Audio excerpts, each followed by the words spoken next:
आज मु आपण मानक सहित शेयर करी मूला आलू भजार रेसिपी। आपण माने भाबुथिबे मूला आलू भजा पुणी कौन? मूला आलू भजा तो समस्त घरे बनी थाए। आपण माने थरे ए वीडियो को प्रथम रु शेष जाए निहाती देखंतु। एई प्रोसेस रे आपण माने मूला आलू भजा बनांतु। मूला आलू भजा थरे जदि आपण माने एमिति बनेबे सब बेले एमिति बनैया पे ही पसंद करिवे। नमस्कार, मु रश्मि यूट्यूब रे आपण समस्त को स्वागत। आशा करुच्ची आपण मानकु आज रेसिपी निश्चय पसंद आसीबो। वीडियोटा को शेष जाए देखिबा अनुरोध। एबे चलंतु स्टार्ट करबा आज रेसिपी। आज रेसिपी बनैया पे मुझे 3टा मूला ता सहित 3टा आलू नहींची। आपण मानक क्वांटिटी देखि आपण माने मूला आलू को कम अधिक करी नै परिबे। प्रथमे मूलार ऊपर चोपा को आमे भलो भाबरे छड़ै दबा। मूलार चोपा भलो भाबरे छड़ै सारला परे एबे आमे मूला को गोल गोल करी काटि नबा। मूला को काटिला बेले बेसी पतला पतला करी काटिबेनी। मूला को एठी आमे टिके मोटा मोटा शेप रे काटिबा।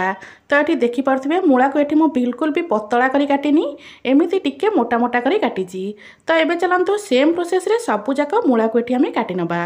एठी मु कहि रखुची जदि आपण मानकु आज रे रेसिपी भल लागे वीडियो को लाइक करिवे, शेयर करिवे। जदि आपण माने मो चैनल रे नुआ अछंती ताले प्लीज चैनल को सब्सक्राइब निश्चय करनेबे।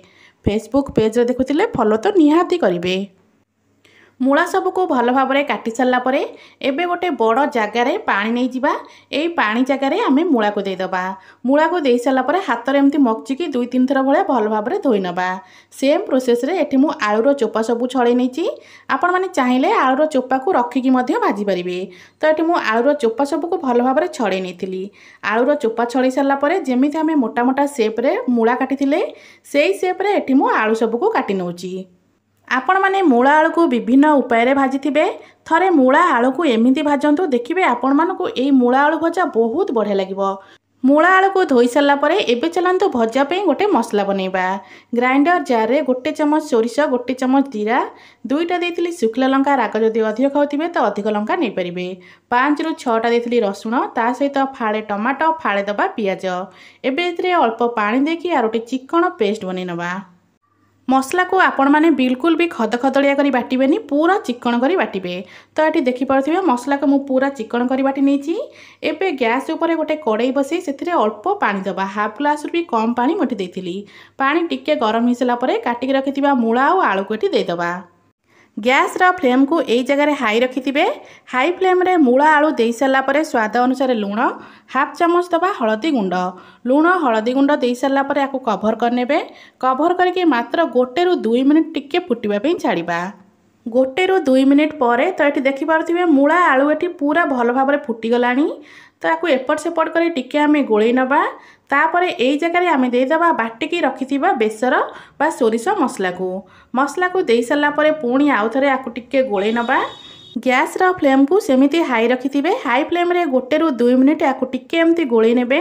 गोळै सारा पर गैस रा फ्लेम को बिल्कुल लो करनबा। तापर याको आमे कभर करनबा। कभर करके याको भल भाव में सिझिया पे छाड़िबा। पाखापाखि 5 ରୁ 6 मिनिट पे छाड़िबा। 5 ରୁ 6 मिनिट पर थरे आमे चेक करनबा।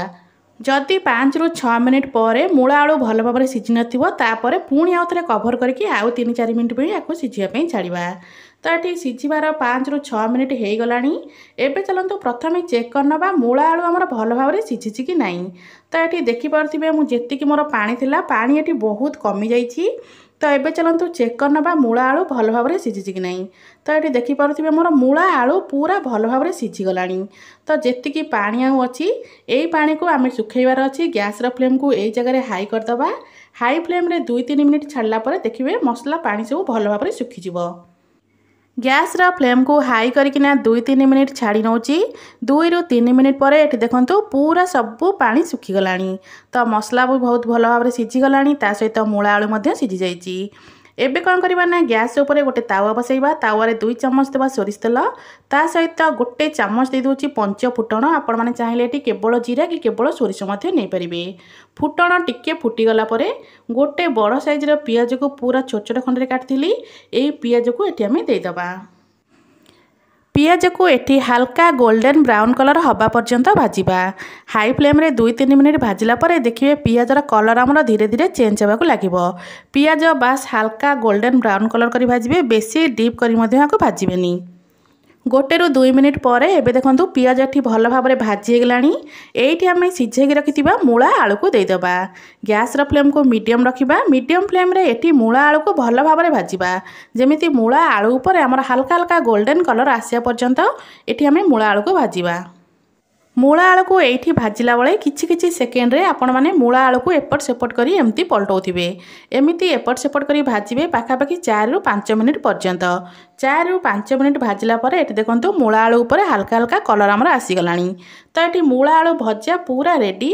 आपण माने थरे एमिति मूला आलू भाजंतु पखाळ सहित कि गरम सहित सबुथिरे खाइबा पे एई मूला आलू भजाटी बेस भल लागिथाए।